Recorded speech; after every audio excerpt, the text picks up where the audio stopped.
ओम तत्सत। ओम अखण्डमण्डलाकारं व्याप्तं येन चराचरं तत्पदाश्रितं येन तस्मै श्री गुरुवे नमः।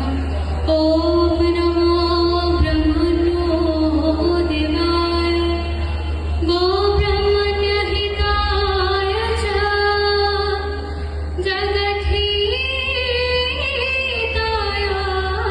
कृष्णाय गोविन्दाय नमो नमः। ॐ नमो भगवते वासुदेवाय। अथ द्वितीयोऽध्यायः। श्रीभगवानुवाच कर्मण्येवाधिकारस्ते मा फलेषु कदाचन मा कर्मफलहेतुर्भूः मा ते सङ्गस्य कर्मणि। অর্থাৎ কর্মে তোমার অধিকার আছে, কিন্তু কর্মফলে তোমার কোনো অধিকার নেই। কর্মের ফল লাভ যেন তোমার কর্ম করার উদ্দেশ্য না হয়, কিন্তু সেই জন্য কর্মত্যাগ করে কর্মহীন হবে না। ওম